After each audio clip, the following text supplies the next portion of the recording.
A tan solo 2 meses después del asesinato de 𝙤𝙤 Quintanilla Pérez, un abogado recibido en Harvard condujo las 140 millas que hay desde San Antonio, Texas, hasta Corpus Christi, la ciudad donde la estrella más brillante del Tejano había vivido en una casa al lado de sus padres. El abogado había sido convocado por el famoso padre protector de 𝙤𝙤, Abraham Quintanilla, quien quería asegurarse de que su control sobre la carrera de su hija, una trayectoria que había estado manejando desde que ella estaba en la escuela primaria, continuara después de su impactante muerte. Con ese fin, Quintanilla le habría pedido al abogado que redactara un acuerdo de bienes raíces que preservara el acuerdo de participación en las ganancias de la banda familiar y lo mantuviera a cargo, dotado de autoridad exclusiva para explotar el nombre, la voz, la firma, la fotografía, la información de 𝙤𝙤 y semejanza a perpetuidad. De las 4 firmas que Quintanilla necesitaba para validar este acuerdo, 3 fueron dadas, una por su esposa y 2 más por sus otros 2 hijos músicos, 𝙘𝙤 y 𝙘𝙤. El único comodín era el viudo de 𝙤𝙤, Chris Pérez, un guitarrista tranquilo quien se había fugado con 𝙤𝙤 unos años antes para vencer las objeciones de su padre a su romance.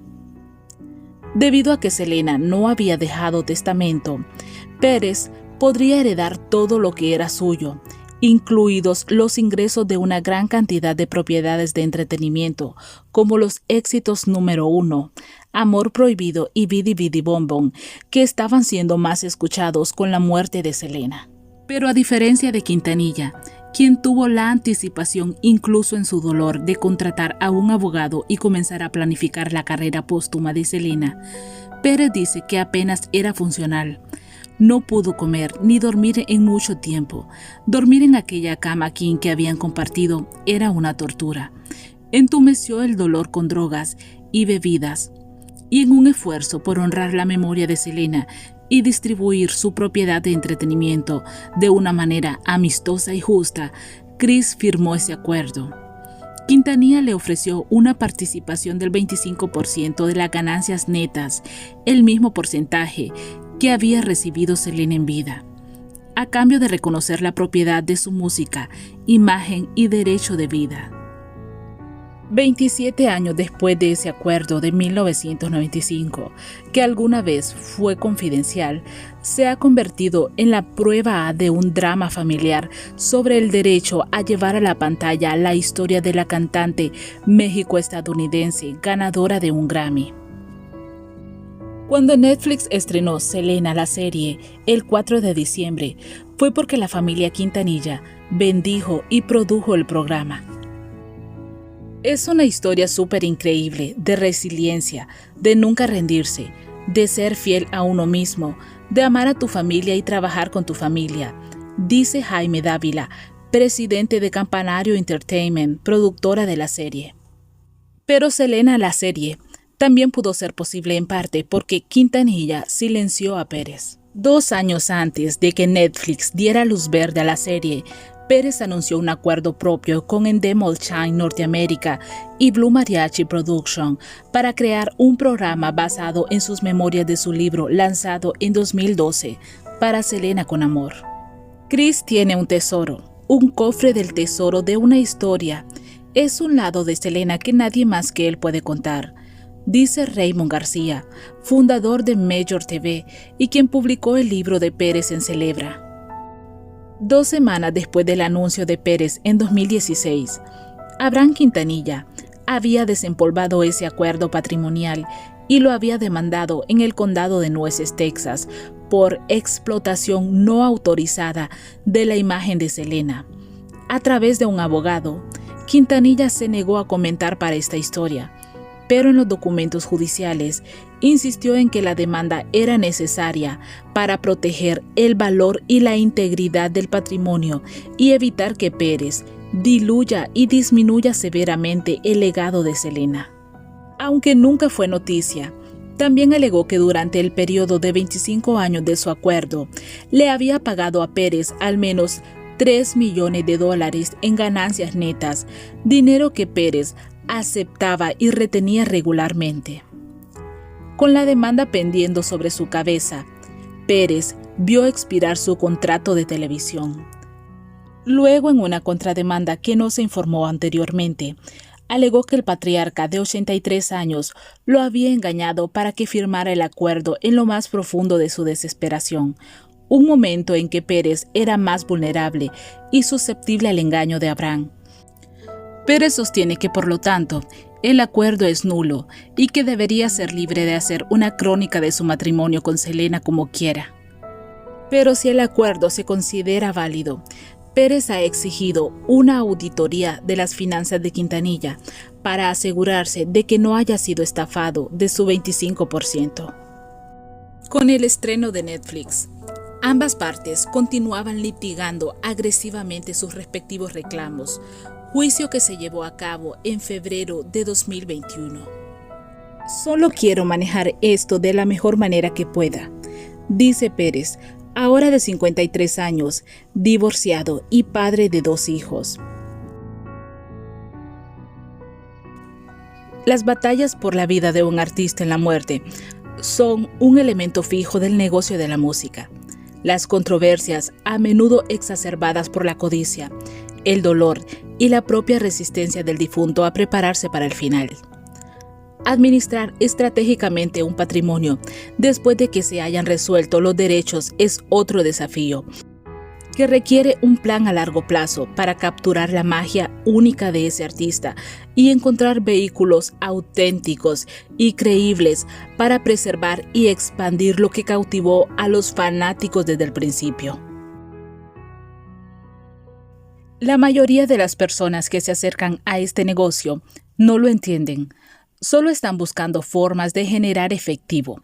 Todo lo que hacen es deteriorar aún más el legado, dice el especialista en gestión de legado 𝙤𝙤𝙢𝙢𝙤𝙢𝙤, cuyos clientes incluyen los patrimonios de Janis Joplin, The Doors y una gran cantidad de miembros del Salón de la Fama del Rock and Roll. En el caso de Selena, la estrella de una banda familiar fundada por su padre, un músico frustrado, los Quintanilla enfrentaron una presión inmediata para idear un plan de vida sin ella. Mientras Emmy Latin se apresuraba a lanzar Dreaming of You, el álbum cruzado que debutaría en el número 1 en los premios Billboard, y el primero en ese momento para un artista latino, un álbum póstumo, y en vender 3 millones de copias, según Nielsen Music MRC Data. Su padre estaba preocupado por los comerciantes que se aprovechaban del nombre de la cantante por las calles de Corpus Christi. Unos días después de la muerte de Selena, el 31 de marzo de 1995, según las noticias locales, Abraham Quintanilla estaba desayunando cuando vio a un vendedor y le quitó una caja de cassettes. Cuando se enteró de que un técnico de fotografías vendía afiches de Selena Quintanilla, irrumpió en la tienda y confiscó el negativo. Llamó al FBI para pedir ayuda. En un mes, había demandado a docenas de comerciantes por infracción de marca registrada. Simplemente me enfurece saber que estas personas están tratando de enriquecerse rápidamente con la muerte de mi hija, dijo al Corpus Christi Color Times, llamándolos buitres. Luego vinieron los escritores, un veterano periodista de Texas llamado Clint Richmond consiguió un contrato para una biografía rápida, Selena, la vida fenomenal y la muerte trágica de la reina de la música tejana, de la que la familia no quería formar parte. Escrito en solo 9 días, debutó en el número 1 en la lista de libros de bolsillos de The New York Times. Quintanilla se quejó de que la editorial Pocket Books estaba tratando de ganar dinero con la muerte de Selena. Otro de los casos, y no tan conocido, es que Quintanilla se había comprometido con un proyecto de libro propio, una colaboración con el aclamado narrador mexico-estadounidense Víctor Villaseñor, mejor conocido por su epopeya familiar Lluvia de Oro. Villaseñor se incrustó con los Quintanilla contestando sus teléfonos, comunicándose con fanáticos abrumados y narrando el vínculo profundo, incluso espiritual, del público con Selena. pero cuando éste compartió un borrador inicial, un relato que retrataba a Selena como una santa popular con poderes curativos, Quintanilla estalló. Por su religión, él dijo: "No creemos ni en milagros ni nada de eso". Villaseñor comentó a Billboard: "No solo se molestó conmigo, sino que trajo a su abogado y me dijo que si escribo un libro sobre ellos me demandaría". Durante 20 años, el manuscrito permaneció en un estante en el rancho de Villaseñor, en Oceanside, California, hasta que se cansó de mirarlo y lo tiró a la basura. El padre es un hombre muy poderoso y dramático que necesita tener el control total, dijo Villaseñor.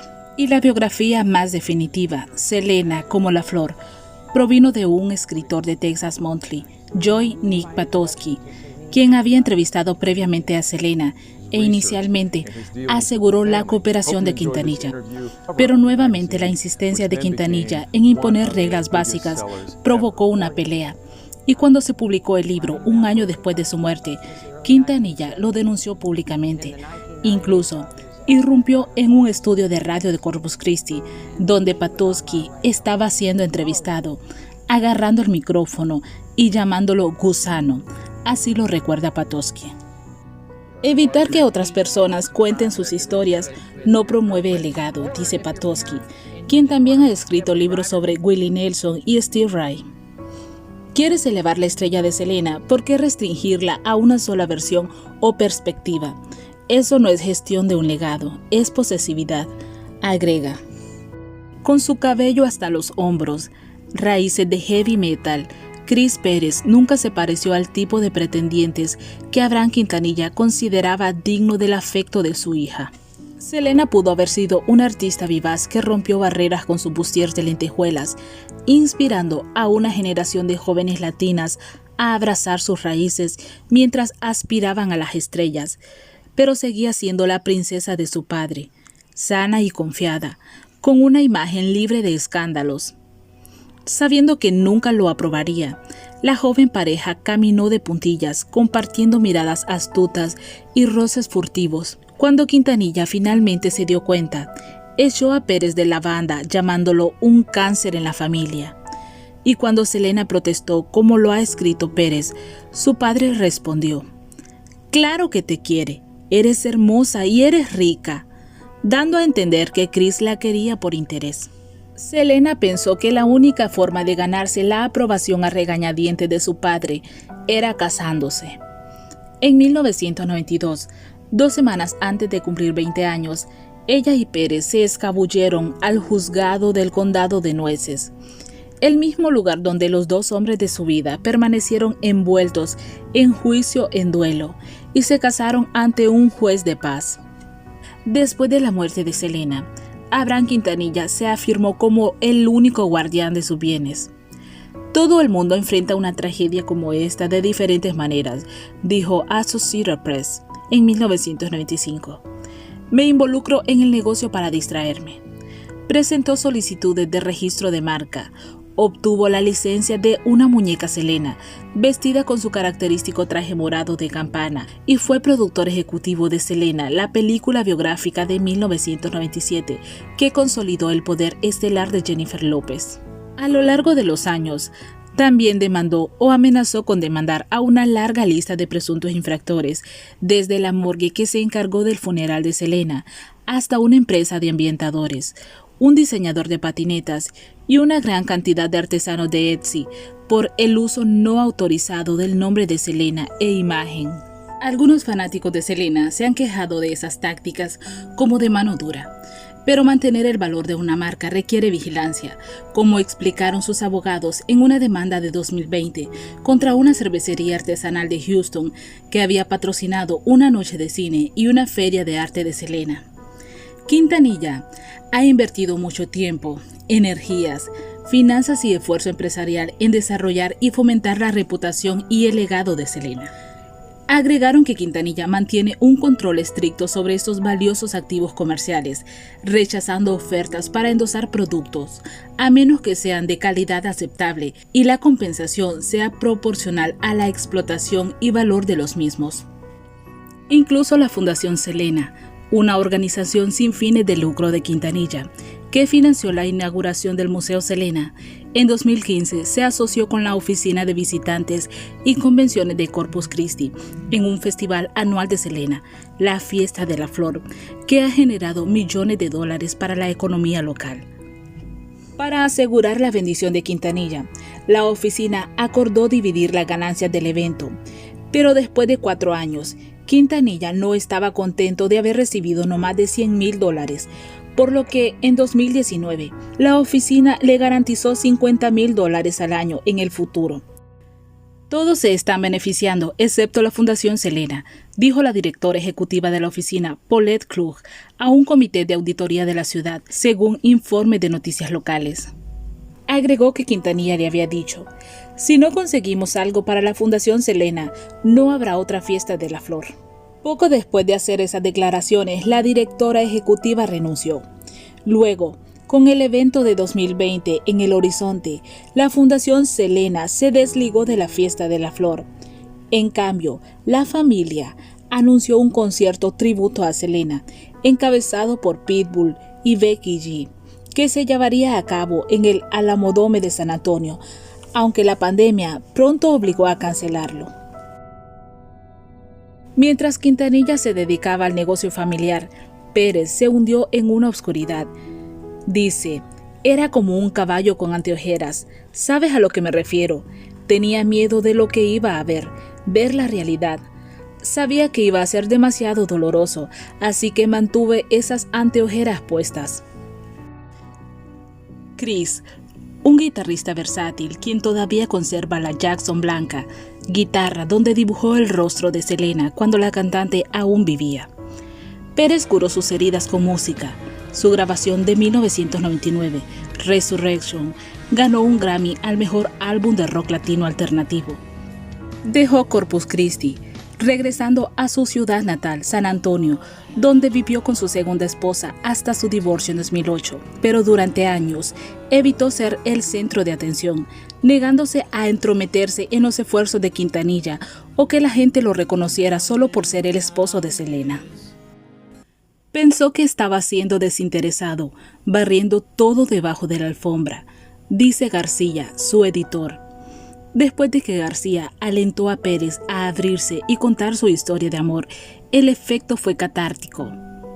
Creo que cuando vio la respuesta de todos, agrega García, se dio cuenta de que en realidad era más egoísta para él retener la historia. Incluso, Pérez comenta que Quintanilla al principio lo aceptó. Cuando fui a hablar con él por respeto para decirle que iba a escribir este libro, no dijo nada negativo, recuerda Pérez, quien ni siquiera había considerado que el acuerdo patrimonial pudiera presentar un obstáculo. Él no dijo: bueno, ya sabes, no tienes derecho a hacerlo, era genial. Los hermanos de 𝙘𝙤 también lo respaldaron. Durante un chat de YouTube en 2012, Suzette dijo: creo que es genial que Chris pueda compartir un poco de su vida. Y en los premios Billboard de la música latina 2012, Abby agregó: sabes, es algo que tenía que hacer, tiene todo el derecho de hacerlo. No fue hasta que Pérez firmó un contrato de televisión 4 años después, anunciando en Facebook: estoy listo para dar el importante paso de ser completamente transparente y dar vida a mi eterna relación en la pantalla, que Quintanilla trazó una línea. Ese mismo día, el abogado de la familia, Simran Singh, envió un correo electrónico a los patrocinadores de Pérez en 𝙘𝙤𝙀𝙀, exigiendo que cesaran y desistieran de su producción no autorizada de cualquier proyecto comercial basado en su libro. En diciembre de 2016, Quintanilla demandó. Volviendo a ese antiguo acuerdo de bienes, alegó que Pérez había violado un contrato legalmente vinculante, uno que le prohibía hacer exactamente lo que ahora estaba intentando. Quintanilla también afirmó que el anuncio de Pérez había saboteado un plan que estaba en marcha para una serie de televisión con guión inspirada en la vida de 𝙘𝙤. Un trato que supuestamente valía hasta $6 millones para el patrimonio. Tal como lo vio Quintanilla, Pérez estaba actuando como un ingrato aprovechándose de los esfuerzos de la familia, pero luego saliendo y cerrando tratos sin ofrecer nada a cambio. Como prueba de que Pérez se había beneficiado de su acuerdo firmado en 1995, Quintanilla presentó documentos fiscales que mostraban que le pagó $524.050 durante un periodo de 10 años, desde un máximo de $167.350 en 2016 hasta un mínimo de $15.400 en 2010. Pagos que Pérez nunca cuestionó porque los estaba recibiendo. Incluso Quintanilla arrastró a la ex esposa de Pérez a la disputa, buscando su testimonio de que Pérez quería quedarse con los pagos durante su separación sin que ella recibiera nada. El dinero que Cris Pérez ha recibido y sigue recibiendo en relación con el acuerdo de propiedades patrimoniales está compuesto por ganancias derivadas de mi administración comercial y explotación de las propiedades de entretenimiento, afirmó Quintanilla en un documento judicial. 𝙘𝙤𝙢𝙥𝙖 finalmente fue retirado como parte de la demanda. Pero, independientemente de lo que hubiera firmado, Pérez no creía que Quintanilla tuviera ningún derecho a dictar lo que podía y no podía decir sobre su propia vida y matrimonio, y mucho menos el medio en el que eligió decirlo. Después de todo, Quintanilla no pudo evitar que Telemundo transmitiera una serie con guión de 2019 basado en el libro de María Celeste Arrarás, El secreto de Selena, a pesar de que criticó públicamente contra Arrarás llamándola chupa sangre, lucrando con el nombre, la imagen, la música de mi hija. Pero si Pérez estaba obligado por el acuerdo, Pérez quería pruebas de que Quintanilla estaba cumpliendo con su parte del trato. Si de hecho, le habían pagado hasta $3 millones desde 1995. Esto significaba que el patrimonio de Selena no había ganado más de $12 millones en ganancias netas durante 25 años, a pesar de 6 primeros lugares en la lista Top Latin Albums, un par de colaboraciones con Mac, una tarjeta de débito Selena, Lo imposible es posible con la tarjeta prepago Visa de Selena, una película biográfica que recaudó $35 millones y una variedad de otros acuerdos de comercialización y licencias. Hablando de esa película biográfica, en una demanda separada presentada en la Corte Superior de Los Ángeles hace solo un poco de tiempo, el productor de Selena, la película, Moctezuma Esparza, ha alegado que Quintanilla le asignó una participación en los derechos de la vida de Selena en 1995, cuando se asociaron por primera vez en la película. Describe Selena la serie como una apropiación indebida de sus intereses y busca millones en daños de Quintanilla, su hija 𝙘𝙘, su abogado, Netflix y otros.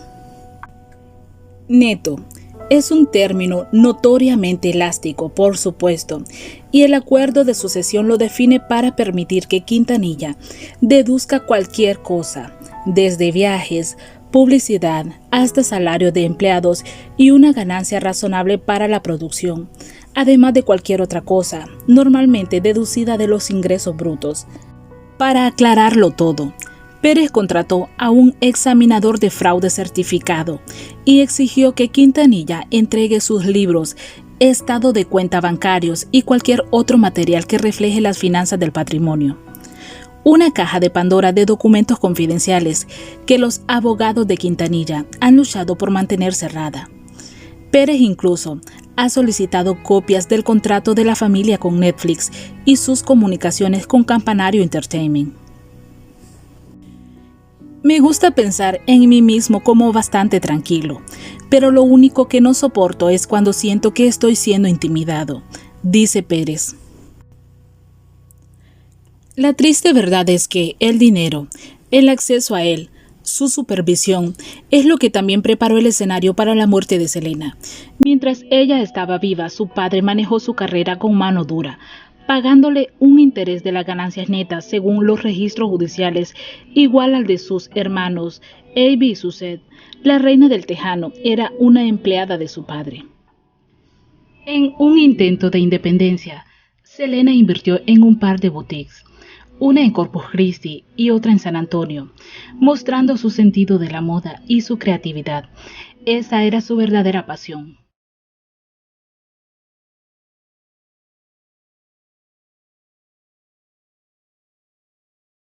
Una empresa que solo ella controlaba, pero administrar dos negocios también la extenuaba. Necesitaba un confidente que la ayudara con el mantenimiento y tomó una decisión fatídica, poniendo su confianza en la fundadora de su club de fans, una ex enfermera desaliñada llamada Yolanda Saldívar. Aunque estaba llenando estadios y estableciendo récords de asistencia, Selena carecía de un ojo cínico. Ella no podía ver que Saldívar tenía su propio plan, pero su padre sí. Cuando confrontó a Saldívar acusándola de malversación de fondos y prometiendo exponerla, ella fue directamente y compró un revólver calibre 38. Quintanilla se había convertido en una amenaza para su estafa y para su obsesión con la joven 12 años menor que ella, a la que llamaba hija. Varias semanas después, cuando Selena fue a recuperar su registro financiero de Saldívar en un motel, Saldívar le disparó una vez en la espalda. Durante un enfrentamiento de 9 horas con la policía en el estacionamiento, la suicida Saldívar culpó a Abraham Quintanilla por interponerse entre ellas. Yolanda Saldívar odiaba a Abraham Quintanilla, escribió el ex fiscal del distrito del condado de Nueces, Carlos Valdés, en su libro de 2005, Justicia para Selena, que reconstruye el caso que condenó a Saldívar a cadena perpetua en una prisión de Texas donde aún permanece tras las rejas.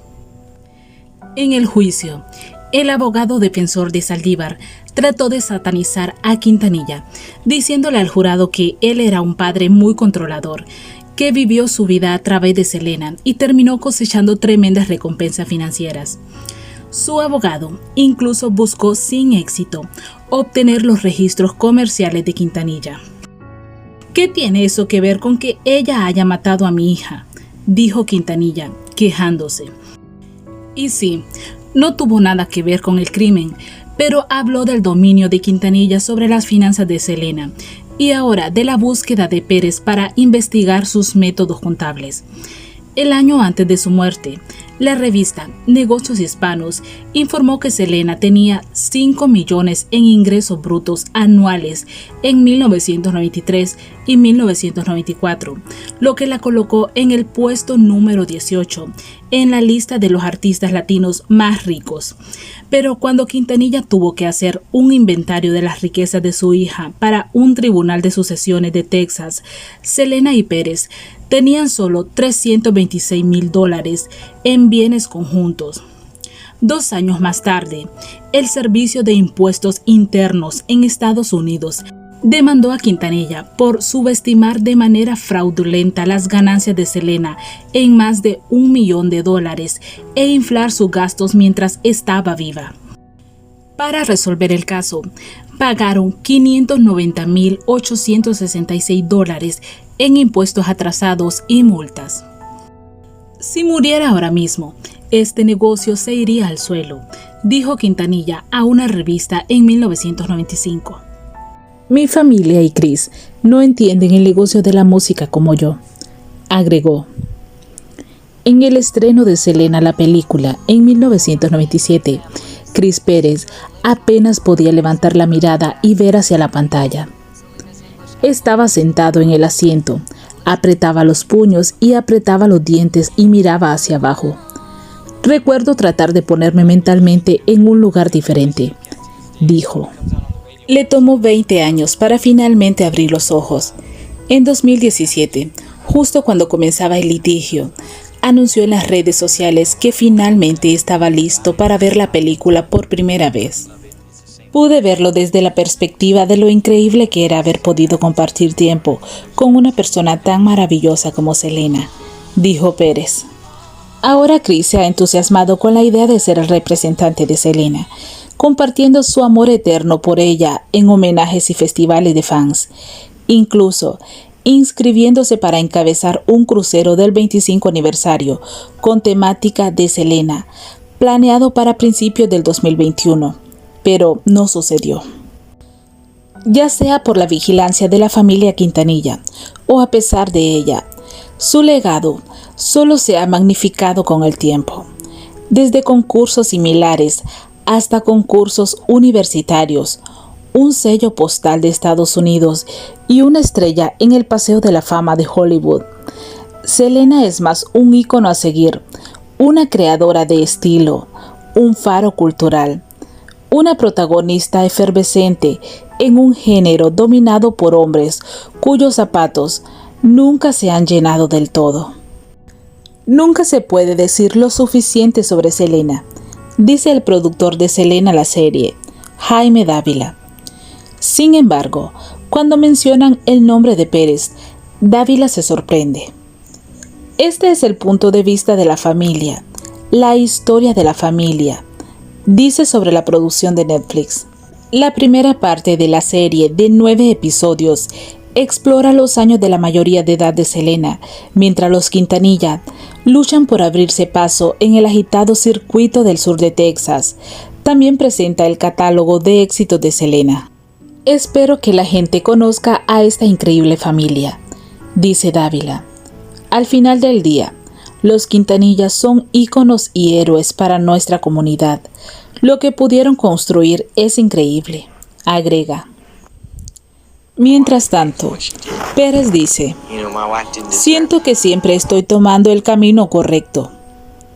Sin embargo, tiene mucho más que decir sobre la historia que quería traer a la vida, sobre sentirse relegado a un lado, sobre lo tedioso que es tener que demostrar su valía ante su ex suegro una y otra vez. Pero luego piensa en Selena, en querer hacerla sentir orgullosa, y decide guardar silencio.